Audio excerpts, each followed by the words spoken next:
अर्पण रथ को विरोध। गोटे दिन में दुईटी जगार महाप्रभु अर्पण रथ को विरोध। कणास ब्लॉक रे भंगारुजा। पुरी जिला कणास ब्लॉक रे अर्पण रथ को विरोध। कणास ब्लॉक कार्यालय भितर पशि एकाधिक लोके भांगिले होर्डिंग सीसीटीवी। महाप्रभुंकर अर्पण रथ को नहीं कणास रे आरंभ है राजनीति। कणास ब्लॉक कार्यालय सम्मुख में अर्पण रथ को शुभारंभ कार्यक्रम में पंचायत प्रतिनिधि को सामिल कर अभियोग रे किछि व्यक्ति विरोध करी एभली जघन्य कांड करथिबा अनुमान करा जाउछि।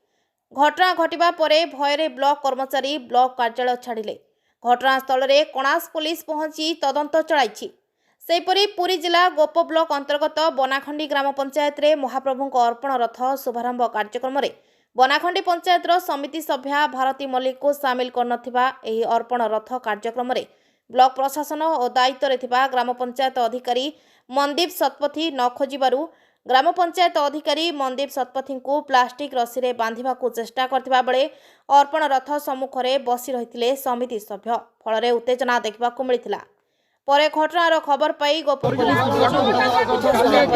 महाप्रभु अर्पण रथ पंचायत रे बुलिथिला। ब्यूरो रिपोर्ट सठिक समाचार। मानसिक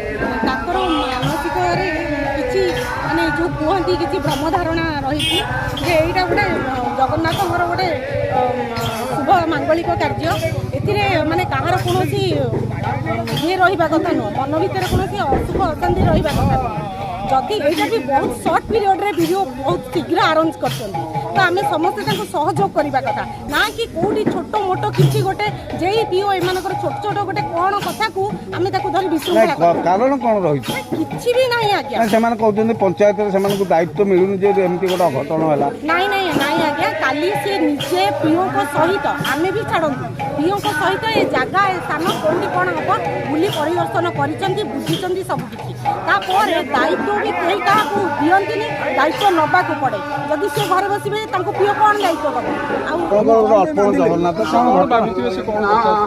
बंधा हवाटा कौन आपको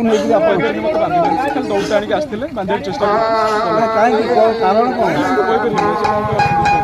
एमती कारण